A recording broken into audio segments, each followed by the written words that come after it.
Voilà, la grande famille de Nkambelu TV officiel. Lelo za mokolo ya esengo, lelo za mokolo ya malamu ya kitoko, ya koyeba na ko sepela. Bible lobi bo sepela na bae oyo bazali ko sepela. En tout cas, félicitations à toi, merveille, mon famille Bota. Balobi, maman belle, vu qu'on dit la patronne à Balisaka. Les goûts de ça. Yo so yoka guya babalo na civil boye. Oso yoka guya civil. Félicitations en tout cas à toi merveille. Bible lobby. Lokumu ya mwasi. Eza na Bible. Lokumu ya mwasi na dibala. Te wana eza na Bible te. Wana ya basage. La Bible nous dit l'homme quittera son père et sa mère et s'attachera à sa femme. Les deux deviendront une seule chair. La chair de ma chair, celle qui fera tout mon bonheur. Voilà, merveille Lelo, elle est celle qui va faire le bonheur de son homme. En tout cas, famille Bota, félicitations à Bisso. Faut que bali ses amis ça faire té hein. Lelo comme on a encore loi kutu somba. Lelo penza lokuta mabete et comme on a loi kutu somba. On peut mabete po batu na batu bana ba inspiration na bango. Batu msupe bazala ba c'est loi kutu somba bon après 10 ans 20 ans. Au moins ba c'est nini ba régulariser situation. Mais pour aujourd'hui, ezam kolo ya esengo to sepela na famille Bota en tout cas merveille au pesi biso esengo ya makasi. Oisa civil na ye en tout cas so bozongi na ba vidéo précédente bo na coutumier na eza wana to bisa ki biso tokoyela biso ba étape nyonso parce que na Bible balobi ya kaisala ya nzambe donc coutumier ndenge ezalaki wana ezalaki ya kaisala civil pe ya kaisala le père religieux koya tokoye la binongo la famille donc biso awana MK Mbelu TV officiel en tout cas tozanga raté koye la biso babiloko ya kitoko oyo bozela kana kati ya chaîne na bino MK Mbelu TV officiel voilà totikeli biso to meka kolanda moi esengo.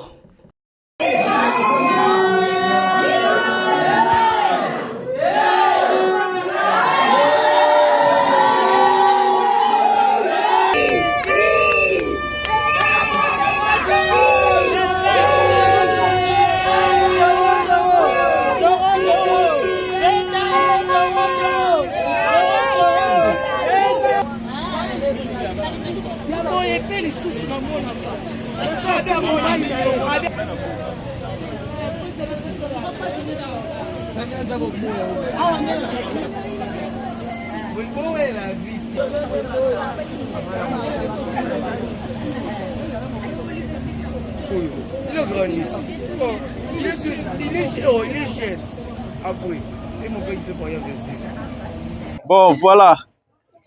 Touti pour assister à mariage en Degonabiso merveille. En tout cas, l'équipe bien, Marambutu, calme. Assister qui n'est pas pensé babiloko tout, toepe na komina. Assister à mariage, en tout cas, l'équipe qui tourne au Makassi. En tant que témoin. Oui, en tant que témoin, en tout cas, la vivre. To vivre Marambunio, ce n'est l'équipe, en tout cas, l'équipe qui tourne au Makassi. En tout cas, on a félicité bango kaka. Et puis c'est mis dans mon vignon sauté, la grâce, au bas là et tout. En tout cas, plein de bénédictions, nzamba zana bango, nzamba pambola bango. Donc, c'est pas mboli bango kaka.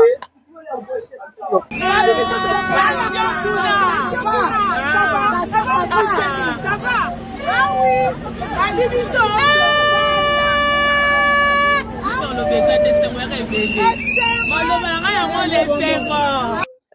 Komona lelo merveille tangata lelo journée esengo.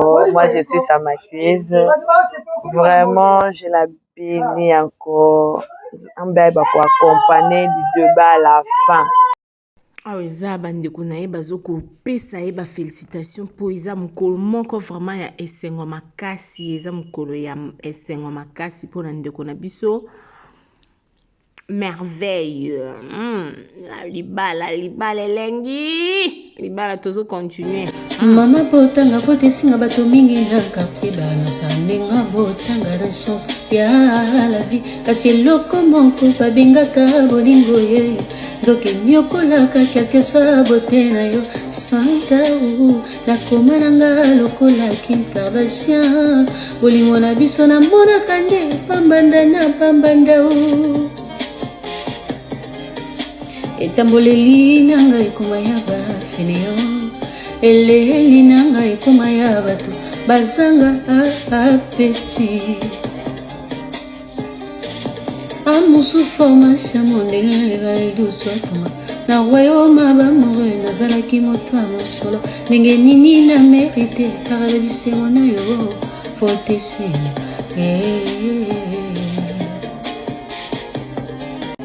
Mama botanga vote singa bato mingi na quartier bana sanenga botanga la chance ya la vie kasi eloko moko babengaka bolingo ye nzoki nyokolaka quelque soit bote na yo santa u nakoma nanga lokola Kim Kardashian bolingo na biso namonaka nde pambanda na pambanda u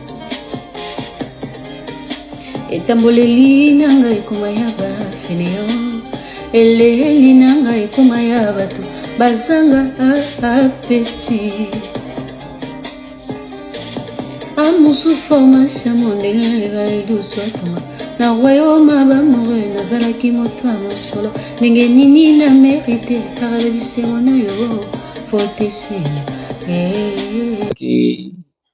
naza na esengo lelo ya mingi na kati ya famille na ngai Tangata Munga Alongo koni na kombo Wali Albert naza originaire ya Kisangani Mosoko mama na ngai Equatorien Mbuza akufa alors na sepeli mingi ndenge mwana azokende libala asala honneur na famille na ngai Tangata Merveille. Je n'ai pas de quoi commenter, que ça se passe bien. Dieu a béni libala wana toute la vie na bango.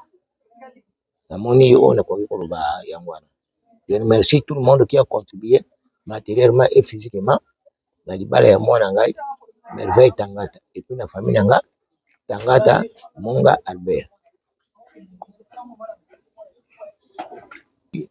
Nyonso tu esengeli na libala oyo mobala apesaka po aya kopesa pa ya bokilo na ye nazwaki nyonso quand je dis nyonso en espèce bon nazwaki bilamba nazwaki tout ce qu'on demande dans le mariage.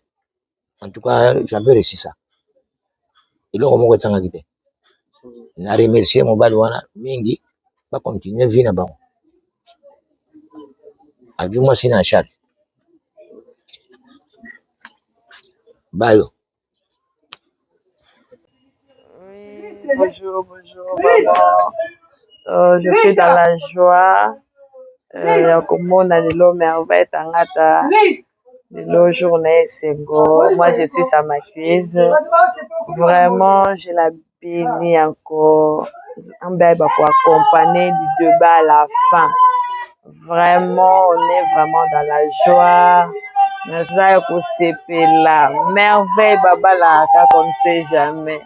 Tambolaka na nzambe longo salaka na nzambe longo nzamba ba ofeli na otika ote on a toujours na yo tu seras pas déçu là je te dis ça vraiment kende malamu bota mapasa zala malamu nzamba lola sepelisa yo avec un bon cœur que tu as. Je sais que bola mo nzambe ko bana ko accompagner yo à chaque fois. Vraiment un grand merci.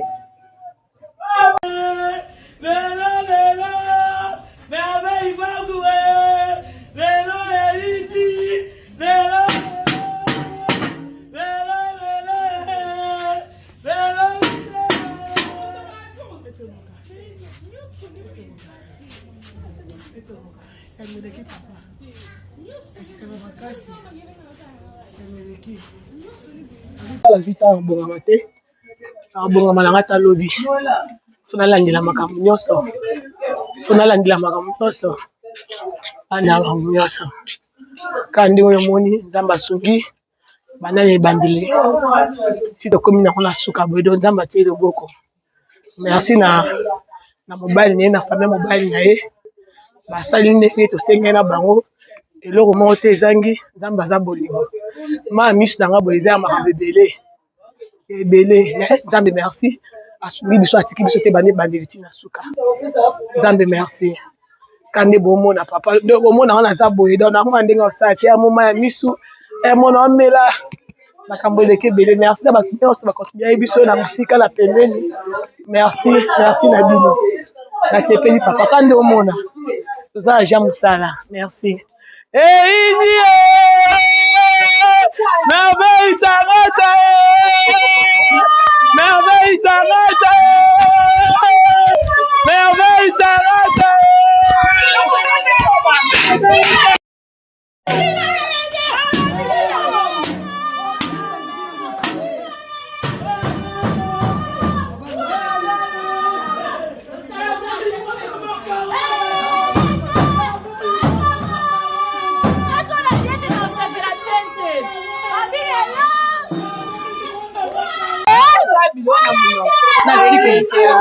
Wani na abo esola liete na lobate babi elonde makambu biso ko to bala katala kaka babo kiri baby merveille bape la star abale le monde babada mama babi lelo to yokate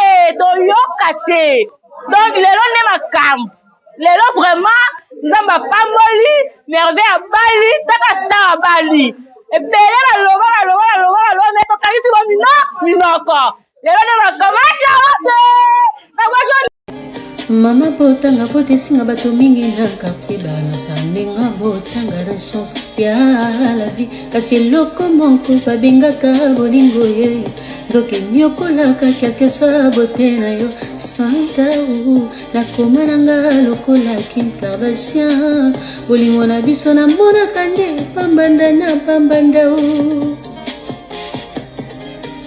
etamboleli nanga ekoma ya bafeneo eleli nanga ekoma ya bato bazanga apeti amusu formation mondenge elusu atonga na royaume bamore nazalaki moto ya mosolo ndenge nini na merite kaka bisengo na yo fotesina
Mana makawa bali, mana makawa bali, merveille bagwa bali, mana makawa bali, merveille tangata kobi merveille bagwe, mana makawa bali, mana makawa bali, merveille, wata pembe, mana makawa bali, merveille bagwe. Wana paka wa bali, merveille ya bali, wana paka wa bali, merveille ya bali, wana paka wa bali, merveille bagwe, wasa pemba bali, wana paka wa bali, wana paka wa bali, wana paka wa bali, wasa pemba bali, wana paka wa bali, wana paka wa bali. Mama botanga fote singa bato mingi na quartier bana sanenga botanga la chance ya la vie kasi eloko moko babengaka bolingo ye nzoke nyokolaka quelque soit beauté na yo santaou nakoma nanga lokola Kim Kardashian bolingo na biso namonaka nde pambanda na pambanda o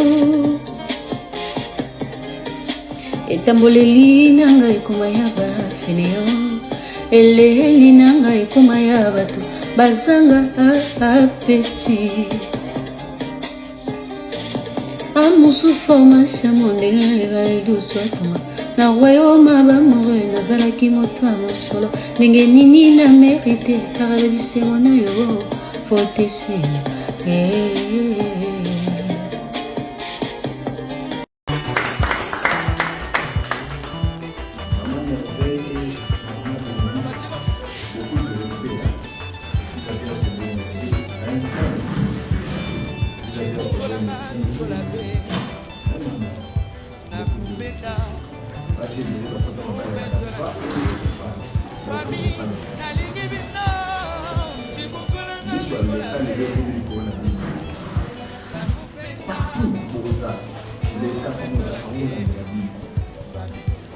Des personnes ordinaires, gros bateaux qui ont l'état comme vous voulez.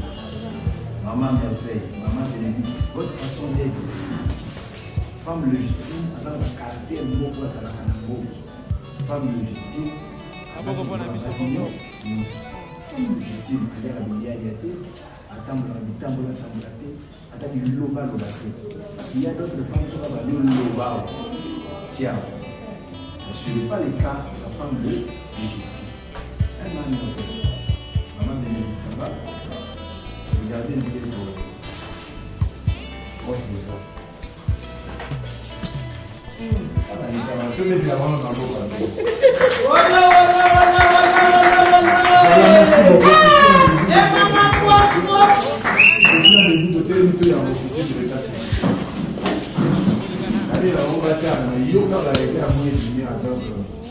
C'est terrible.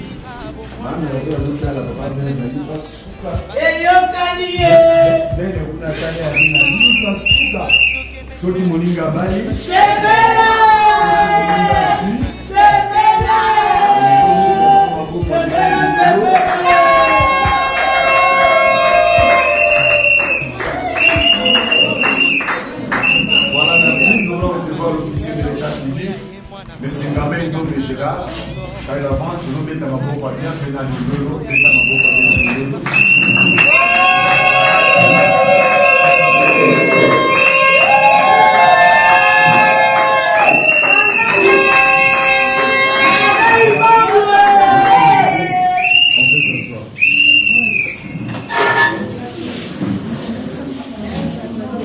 Voilà. Maintenant là, qu'il me soit permis de prendre l'ordre code de la famille pour bien expliquer pourquoi on est en ces lieux. Extrait du code de la famille, modifié et complété par la loi numéro 04/024 du 12 novembre 2004 relative à la nationalité congolaise et la loi numéro 16/008 du 15 juillet 2016 modifié et complétant la loi numéro 87-010 du 1er août 1987. Titre premier du mariage. Article 330.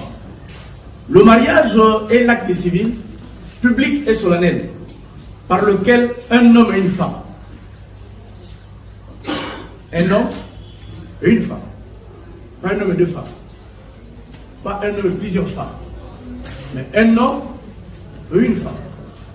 Maman, une femme et un homme, pas une femme et deux hommes, pas une femme et plusieurs hommes, mais un homme et une femme et un homme, qui ne sont engagés, ni l'un ni l'autre, dans un lien d'un précédent mariage enregistré, établissent entre eux une union légale et durable, dont les conditions de formation, les effets et la dissolution sont déterminés par la présente loi.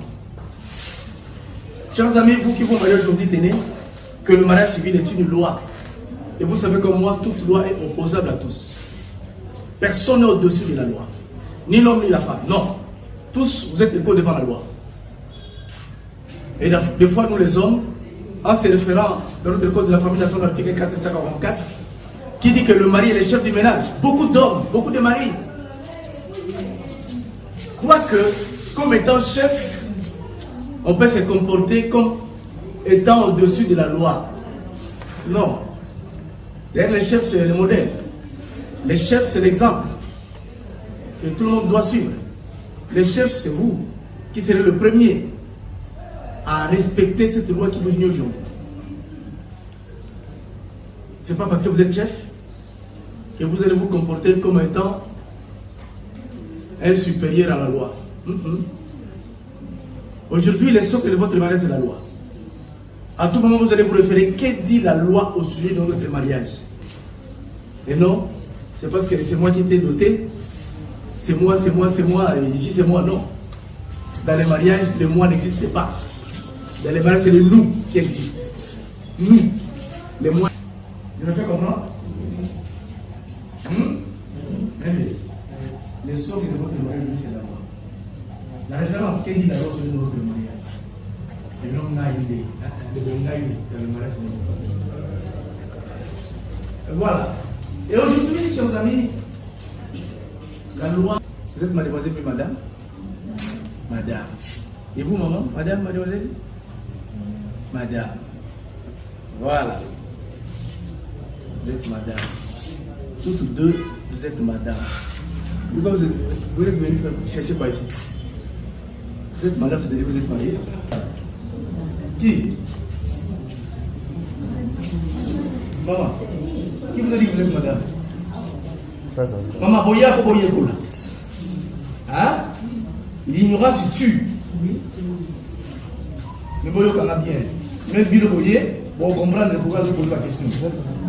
Bon là bien. Je suis dans la loi. Si vous êtes madame, j'ai fait mariage. Parce que la loi me dit, je marie des personnes qui sont célibataires. Vous n'avez aucun lien avec ces mariages. Les enfants qui sont monté, hein? Ni vacances, la soupe après c'est des dots. Comme madame. Non. C'est seul l'officier de l'état civil. Seul l'officier de l'état civil qui a habilité d'échanger votre qualité de mademoiselle à madame. Seul l'officier de l'état civil. C'est comme aujourd'hui. Je ferai de vous madame. Vous quitterez de mademoiselle à madame. C'est aujourd'hui que votre union sera légale. Notre le bango a. C'est aujourd'hui. Et non, versement. Attends, nous avons dit qu'à aux alendas de mobile. Vous avez un téléphone à mon vibré.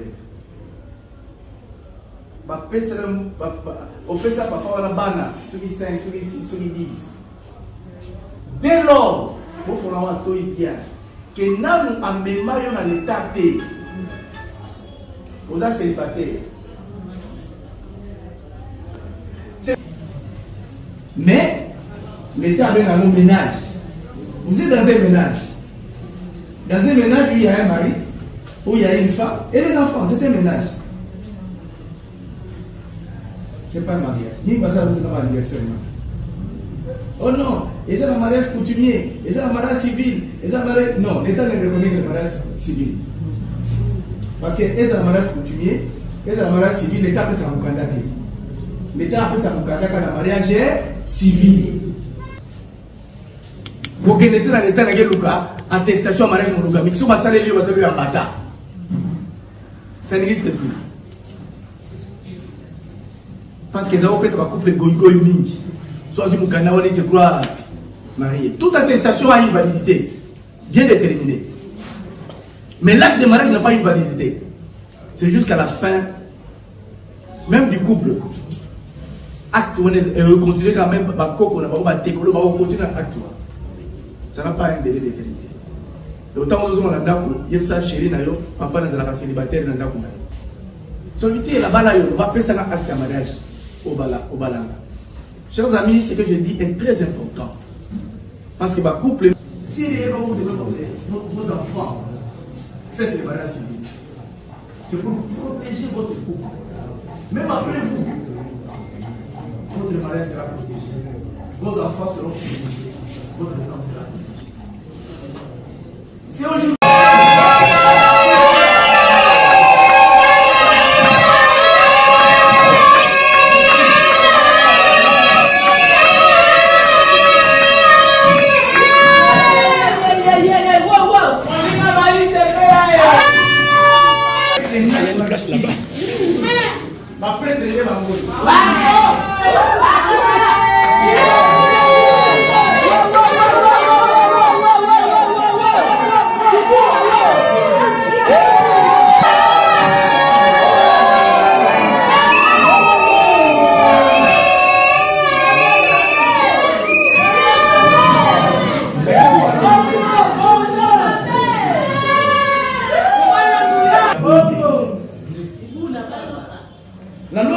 de vous dire, on se marie pourquoi? C'est l'article 349. Le mariage a pour but essentiel de créer une union entre un homme et une femme. Au moins, 1 plus 1 est un slogan, c'est la loi. Maintenant, je fais de vous une seule personne. Vous n'avez pas balayé. Vous comprenez mon tour? Pour vivre ensemble, jusqu'à ce que la mort va vous séparer. Taratina dit pas la loi. Nous n'avons pas dit ça pour que seule la mort vous sépare.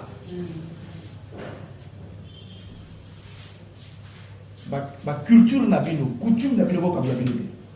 Dès lors que l'État doit s'examiner, adieu votre coutume, adieu vos cultures, adieu vos religions, adieu même les voyages. Je ne dis pas adieu les voyages, c'est dans le sens que même les voyages ne peuvent pas vous séparer. Non. Oh non, le coup la Kenya des États-Unis, on se marie une seule fois. La bigamie est punissable. Voilà pourquoi l'Interpol est là. Pour gérer les affaires étrangères. Aux pays musulmans, il y a aussi des débats. Mais quel Interpol a porté plainte? Parce que vous êtes mariés. Légalement. Le mariage civil, c'est alors que l'Église est comprend la vie. Ça, c'est la loi. Donc, maintenant là, je vous unis pour que la mort vous sépare.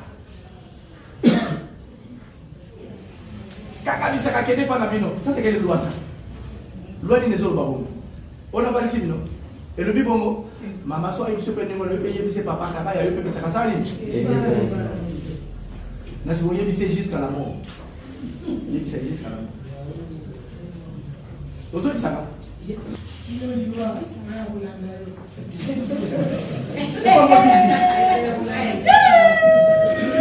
C'est pas moi qui dis, mais c'est la loi.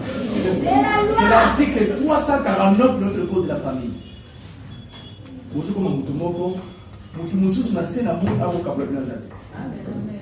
professeur côté l'église et professionnel de sombre. Azamo sa vie la yote, azamo ba la vie la yote tala. Kuna nzambe awa leta. Amen. On l'état kagi. Zabazali.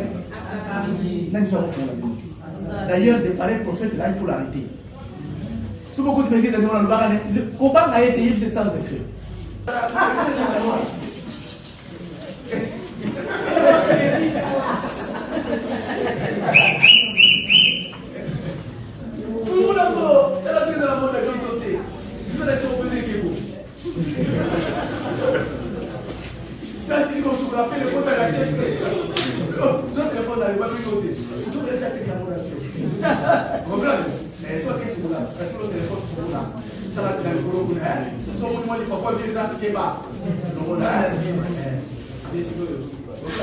Donc, maman Keba, la demi souga, pour plus on après on a téléphone sonné à comment Jean, frère Jean.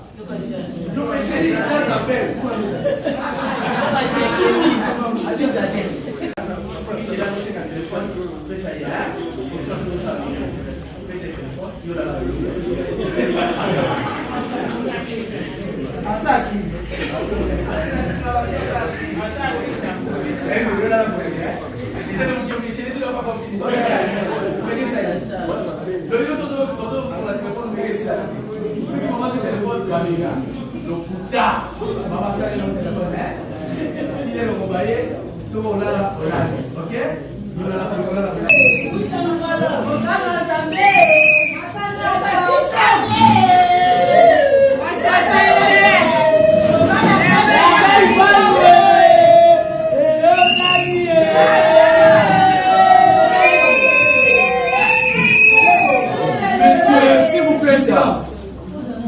Monsieur Mbella Kanda Emery, consentez-vous à prendre pour épouse les mademoiselle Mayungi Zuzi Bénédicte ici présente. Mademoiselle Mayungi Zuzi Bénédicte, consentez-vous à prendre pour épouse monsieur Mbella Kanda Emery ici présent. Monsieur Vangu Ndongala Belge, consentez-vous à prendre pour épouse les mademoiselle Tangata Landou Merveille ici présente. Mademoiselle Tangata Landou Merveille. Consentez-vous à prendre pour le poulet de M. Van Gundonga Label, ici présent. En foi de quoi, je vous unis légalement par le mariage civil avec le régime patrimonial de votre propre choix. Les deux couples ont opté pour la communauté universelle des biens. C'est en présence de votre parent et de vos témoins qui sont ici présents parmi nous. Je vous présente mes très sincères félicitations. On applaudit s'il vous plaît.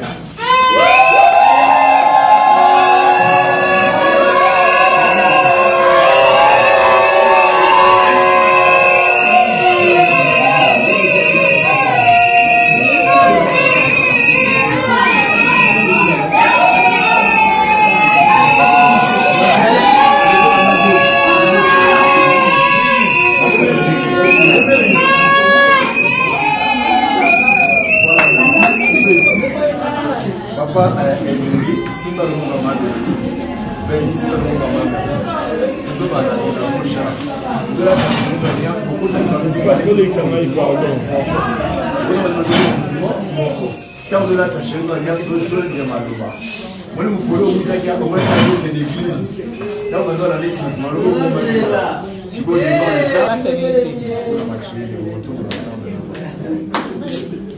voilà. Monsieur Benz. Voici chérie. C'est le moment.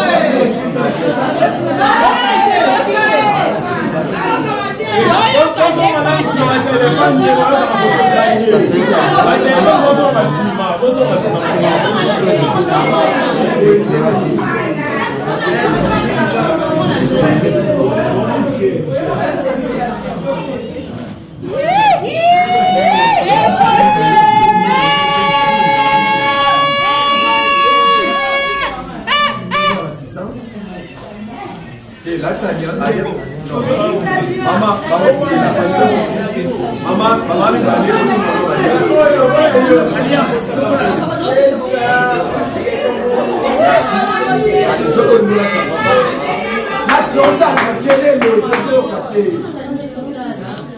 bon, permettez aussi notre cérémonie.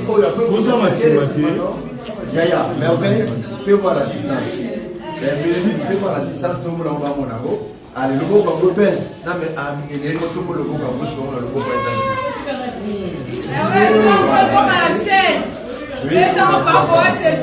merveille, Simba le beau bango.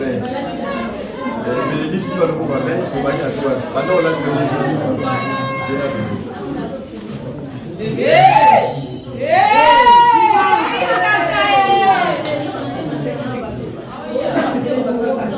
Volume.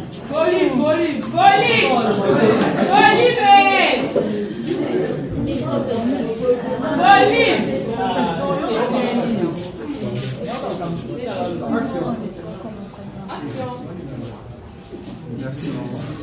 Voilà, merci. Ok, attends. Papa et maman.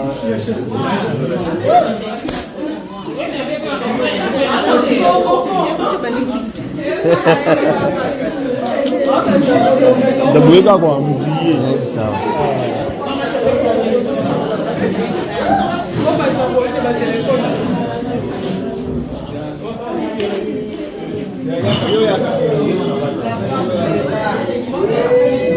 Allez, ensemble, nous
c'est là le quoi.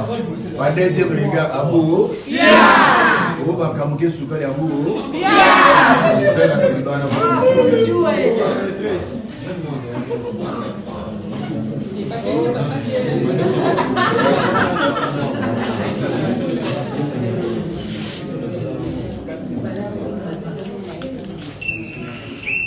Maman, pour l'état péché, les affaires, les libéraux. Hein? Nous sommes en faire maintenant, les libéraux. Non. Nous voulons faire la Jérusalem. Voilà. Vers le logo à droite, le logo à gauche. Dindia les cadets, Vincent les cadets, au peuple Kota, à l'équatage. Si pas maman est d'accord.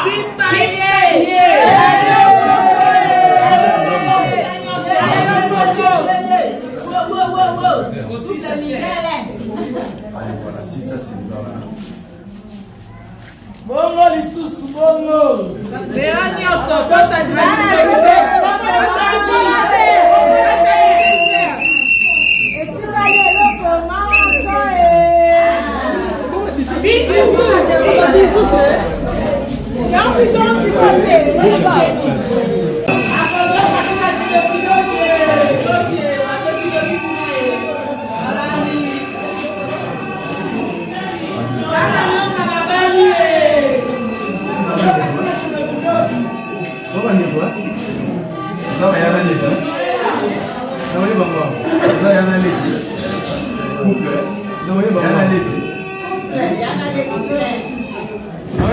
Messieurs, madame,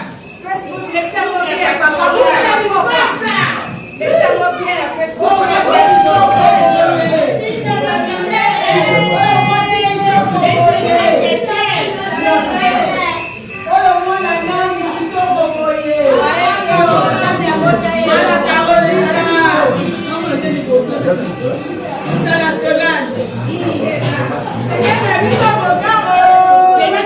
Donnez-vous les deux mains.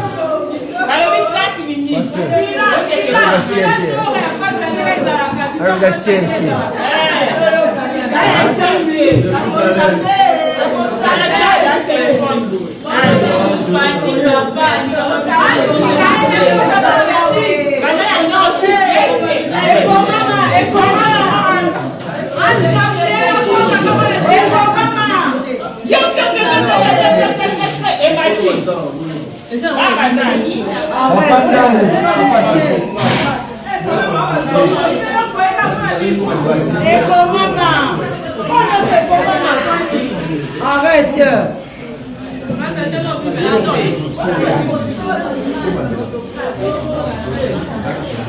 Viens monter. Dans ma photo T.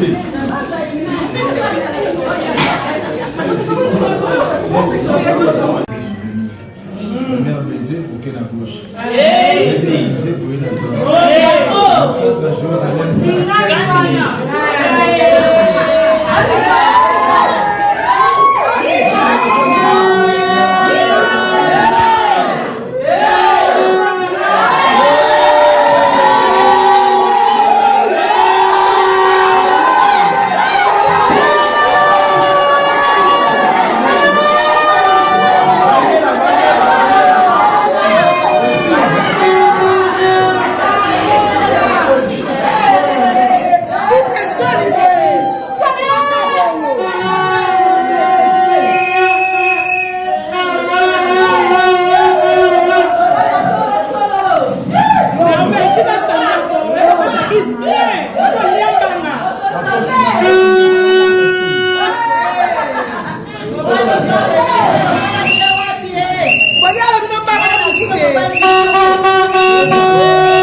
Il est grand ici. Il est jeune. Après, et mon père il s'est pas investi.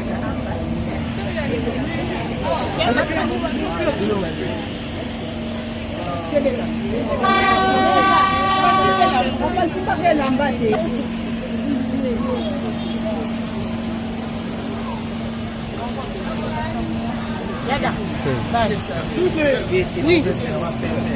Il y a merveille.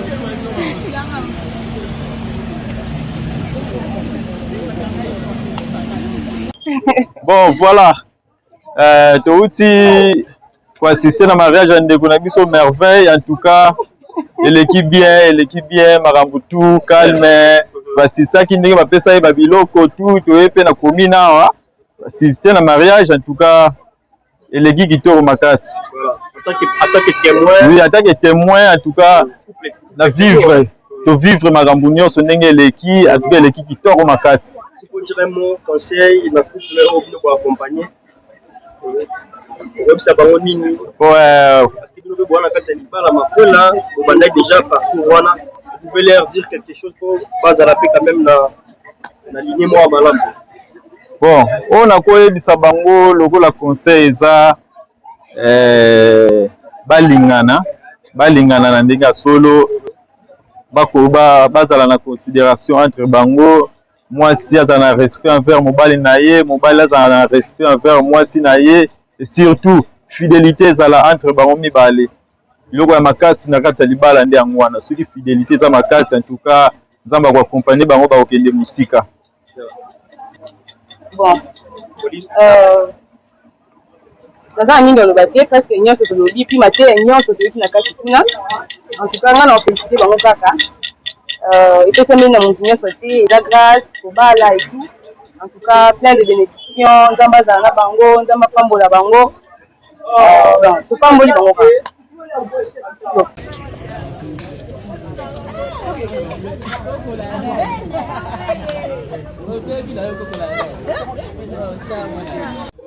Nasepeli makasi tobalisi mwana talaka mama na yaza te biso ba mama totikali toza na esengo makasi po mwana biso abali aokisi biso esengo makasi biso za ba mama na ye na esengi libala openza ebota bana mapasa ebota bana mibali ebota bana ya basi libala oyo ezanga ya kolia te donc nzambe apambola bango vi mobimba bazanga ya kolia te bazanga ya komela te bazanga ya kobokola bana te bazanga pe eloko ya kopesa bapaya te lere bakoyepa na bango donc nzambe apambola bango merveille akende liboso ka nde balobi na commune awa jusque la mort nde moto ekotabola bango mais la mort yango mpenza sikoyo te mpoza jusqu'à 120 ans de vie donc bakozela ebele kozwa bango temps talaka 120 ans de vie eroza ajli tia kokisa 120 ans pour kufa lelo te donc bakozela ebele. Merci beaucoup. Ah oui, naza na esengo makasi, esengo na ngeza ya kolela makasi mpona mokola lelo nyonso mona esengo ebongwani kolela donc naza na esengo makasi mpona mwana nanga Merveille. Naza na esengo makasi naza na esengo makasi mpo auti ozwilanga mobali ya paster oyo amemi lisusu moko ya moto na Nzambe kati na libota na biso.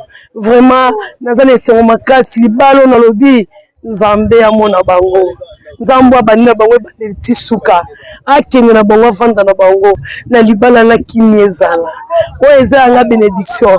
Merveille abenga mama pasteur, abenga mama pasteur à partir d'aujourd'hui abenga mama pasteur. Nzambe asunga ye, Nzambe apesi makasi esengo ya makasi koleka onga mama na bango naza nango. Vraiment Nzambe nabwakeli bango bafleur pasta ministère ekeli boso ekende Merveille azala bien na kombo na Yesu Christ. Félicitations à Merveille, ma petite sœur propre. À ça, une surprise, mon corps. Zambaza bien. Trop tu pasteur dans la famille. Eh, dis comment mon nene boye. Ma chérie.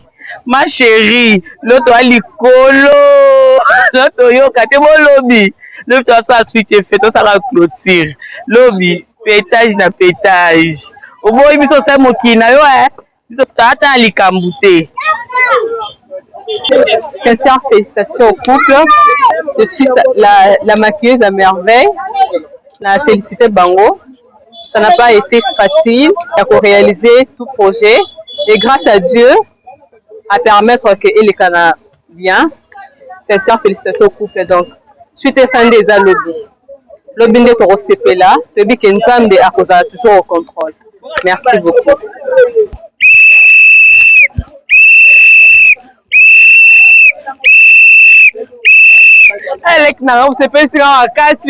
Merveille. Merci vraiment. Le bâti papa.